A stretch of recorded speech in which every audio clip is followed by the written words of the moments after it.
The first Lego Jurassic Park adventure has arrived, streaming exclusively on NBC Universal's streaming platform Peacock. The 22-minute short is hosted by everyone's favourite Dr. Ian Malcolm, who recalls the mishaps and mayhem from the 1993 tour of Jurassic Park. The Lego Jurassic World films and shorts have always contained numerous nods and references to Jurassic movie moments, and this short is no exception. Taking place on Isla Nublar and taking us all the way back to the original adventure, the unofficial retelling is full of Easter eggs, nods and references, and today we're going to explore them. As always before watching this video, and if you don't want to spoil the Lego special for yourself, be sure to watch the unofficial retelling on Peacock now, and then come back and watch this video. My name's Jack from Jurassic Outpost, and this is all of the Easter eggs in Lego Jurassic Park, the unofficial retelling. Right as the special begins, we get architecture and wall decor that's inspired by John Hammond's own dinosaur skeleton features seen in the Visitors Center.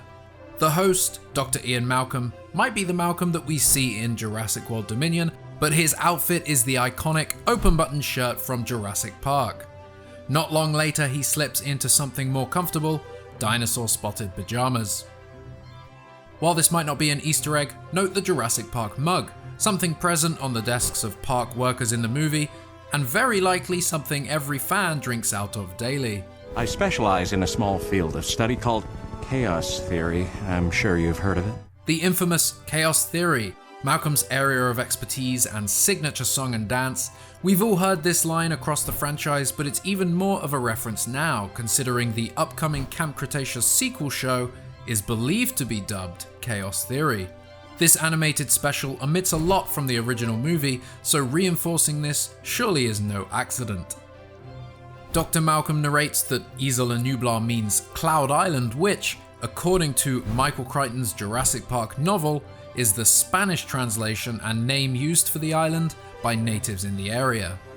In true Lego form, before Dr. Grant stands up in the Jeep to view the grazing Brachiosaurus, he removes his hat and replaces it with his hair.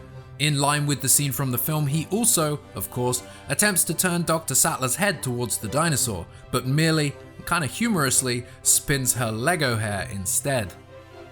The scene in Jurassic Park features a herd of Parasaurolophus grazing alongside the Brachiosaurs. In this Lego retelling, the Paras are replaced with Triceratops, likely because there's a Lego Triceratops but not a Lego Parasaurolophus. And back to Ian Malcolm, his shelf here features the Jurassic World gates, night vision goggles, and amber with a mosquito inside. At the Velociraptor paddock, Dr. Grant terrifies the cow with his infamous raptor speech, the cow replacing the annoying kid from the movie. Maybe across the belly, spilling your intestines. The cow's fate, however, is more grim than the kid's, as it does get eaten by raptors.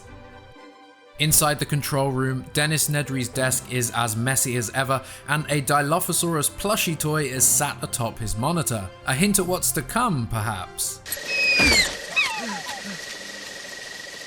Nedry is also wearing his iconic wristwatch seen in the movie. Cutting back to Pajama Malcolm, we see some topiary shrubs shaped into the iconic Jurassic Rex symbol. The fan is also sporting a photo of Malcolm on his shirt and is wearing a Jurassic Park hat which features the white logo variant. Nedry's nemesis, the Dilophosaurus, runs into the road, causing him to crash the Jeep.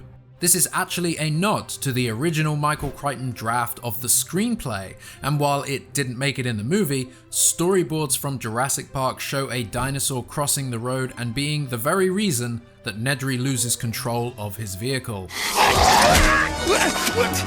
Did you have Italian for dinner? Back with Dr. Ian Malcolm, we see a painting of himself on his own wall, pop art style. He's portrayed in the enticing, well-known pose seen near the end of Jurassic Park, and utilized during Jurassic World Dominion's marketing campaign. While the T-Rex chases Muldoon, Ellie, and Ian, we see the iconic mirror shot recreated just as it was in the movie.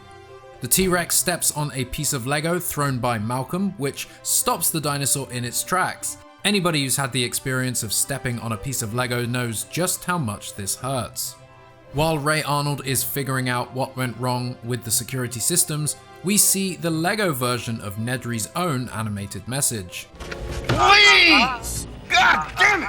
Hate this hacker crap! Back with Malcolm, and we see Steven Spielberg himself, in Lego form of course, and he's wearing the iconic dinosaur pop art t-shirt seen in the behind the scenes photo from the set of Jurassic Park.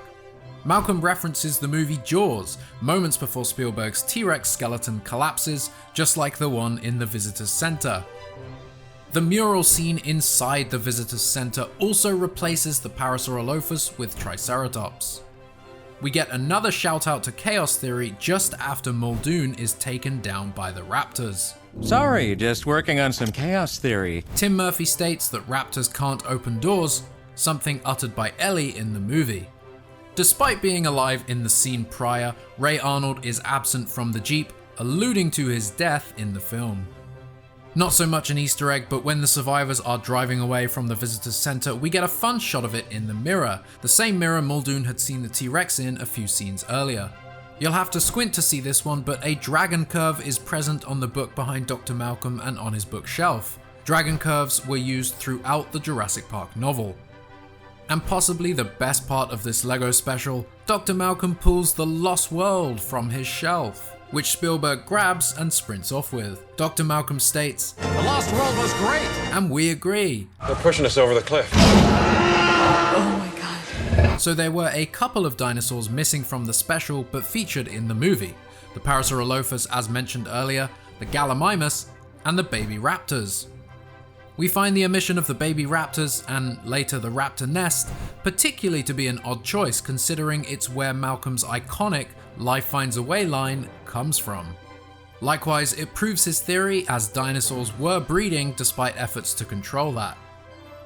We also didn't see the Lego iterations of Dr. Wu and Dodgson. Another slightly odd choice, as it was a good chance to tie things into the Jurassic World era. We also didn't hear about Malcolm having plenty of kids, which could be a missed opportunity, especially if the Lost World tease at the end is a signal for what's to come. An unofficial retelling of the Lost World. Anybody? While this show was definitely made for the younger audience to introduce them to Jurassic Park, we can't help but think that they may have missed a trick by simply distilling the original film's story down to 22 minutes in Lego form. Absent is the plethora of quirky Lego humor and likewise new and expanded stories that are usually depicted in these Lego shows. Ultimately, it just doesn't seem to have much return visit value once kids are old enough to see the real film, which feels like a bit of a mismanaged opportunity to offer something that can still stay fresh and fun as a companion piece. I also don't think it's got enough power to bring any new customers to Peacock, but we digress. It was a fun watch. So what did you think of the first Lego Jurassic Park short? And did you notice any other Easter eggs that we may have missed? Let us know down below in the comments.